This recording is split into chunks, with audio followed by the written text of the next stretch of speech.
It's January again, the start of a new year. The holidays are over, and maybe you stepped on a scale only to realize this isn't where you want it to be. So here you are, Googling ways to lose weight, scrolling through YouTube, searching for tips because you're determined to make a change. You've been stuck in that cycle of restricting and overeating. If this sounds familiar, you're not alone. 55% of US adults want to lose weight, which is over 100 million people. And yet, year after year, so many of us find ourselves back here, starting over. So what is it that so many of us are getting wrong?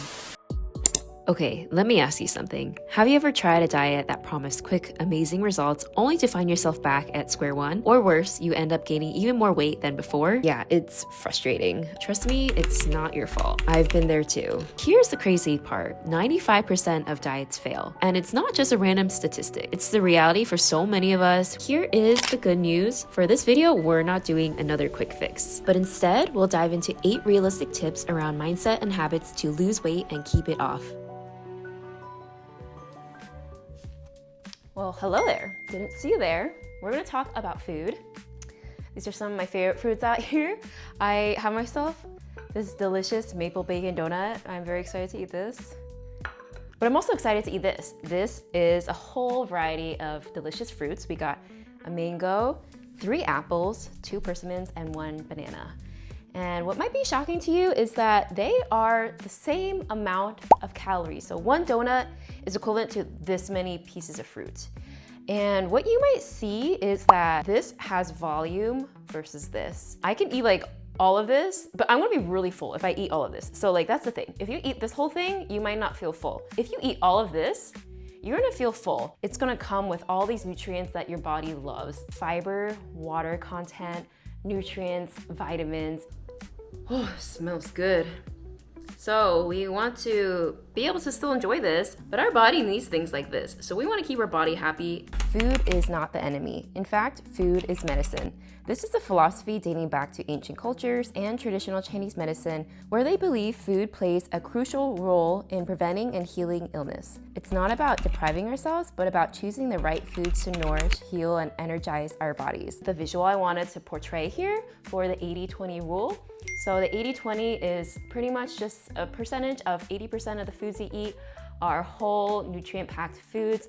Foods that come from the earth, so fruits, vegetables, whole grains, lean proteins, and then the other 20% are foods that you eat out of pure enjoyment. So I mean, I enjoy things like this, like a maple bacon donut, boba, ice cream, like those are my favorite things ever. Usually on the weekdays, I'll be more intentional with what I put into my body, but then that gives me room to have this kind of food. If I ate food like this 100% of the time, my body would not feel great. And that kind of leads into my other topic of my other talking topic.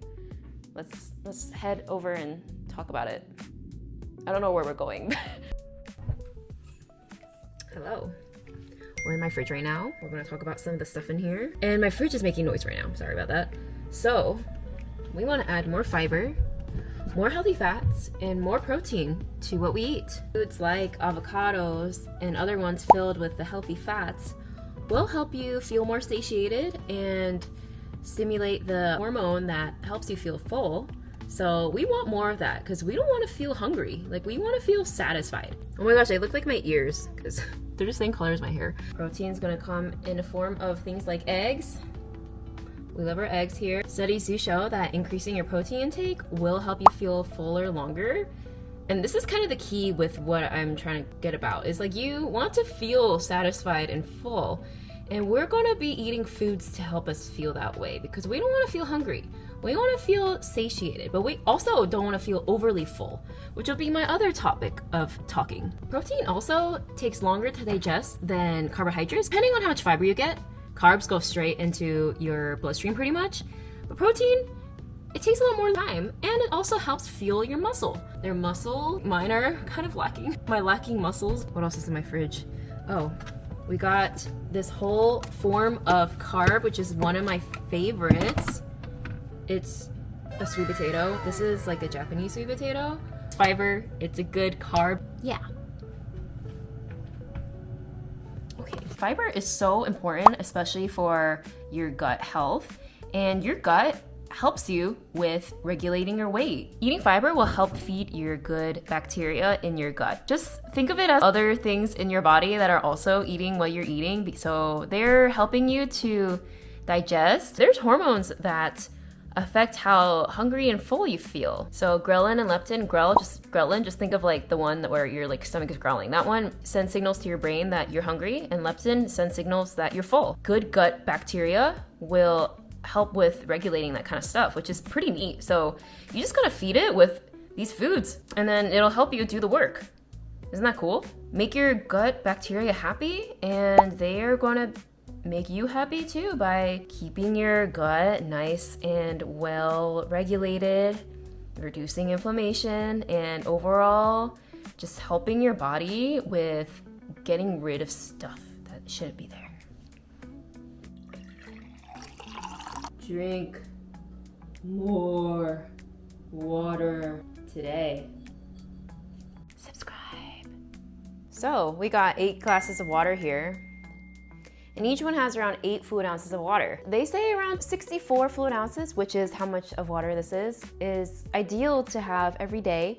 But of course, every person is different. It's good to stay hydrated because your body loves water. You can't survive without water for more than 3 days.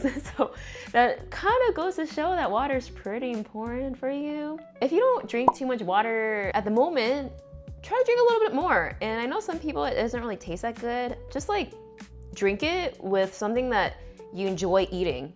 So like if you enjoy eating like a donut, just like drink sips of water in between. You're still gonna have the taste of the donut in your mouth, but the water shouldn't really affect like what you're tasting. There are studies that show that people that drink around 2 cups of water before a meal will eat up to like 15% less calories in their meal.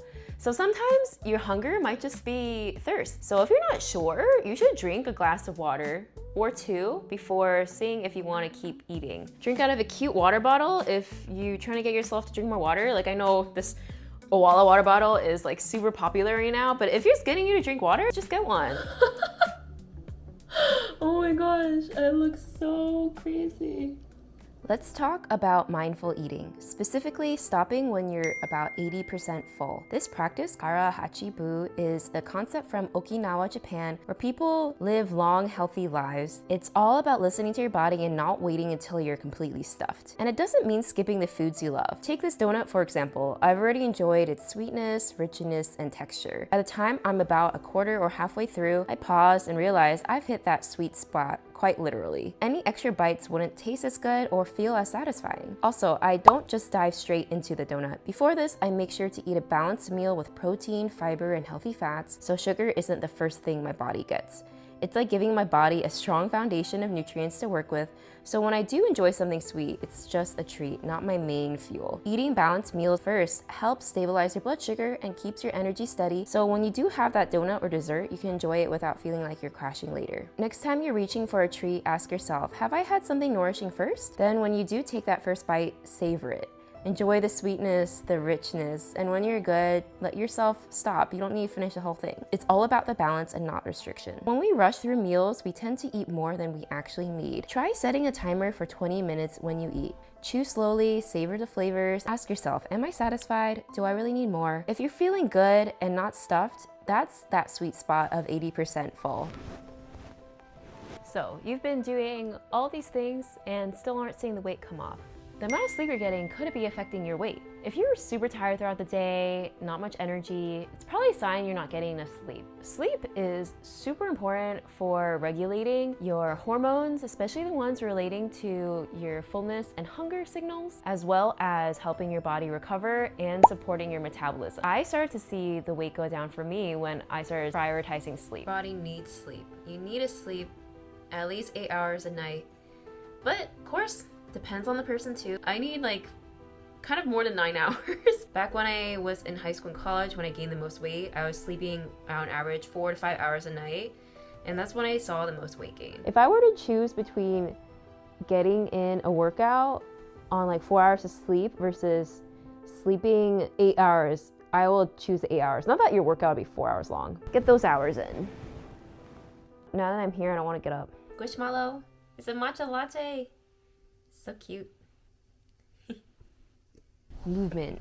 It's such a big part of feeling good in your body. Exercise doesn't have to be scary or something you dread, and you don't have to spend hours at the gym to make progress. If the thought of working out feels overwhelming, start small. Maybe it's a short walk after dinner, stretching in the morning, or dancing around to your Spotify playlist of 2000s hits. I've definitely done all of these things, and every little bit of movement counts. The key is finding ways to move that brings you joy. So weight training is pretty essential because when you build muscle, your body burns more calories even when you're doing absolutely nothing. So when you incorporate weight training into your routine, you're improving your body's ability to burn fat in the long term. Try starting with 2 to 3 weight training sessions per week. If weights feel intimidating, start with body weight exercises like squats or assisted push-ups. I love habit stacking, so whenever I'm on the elliptical, I like to catch up on a K-drama or watch some YouTube videos I've been meaning to watch. And you know what's the best part? You start to realize just how strong and capable your body is.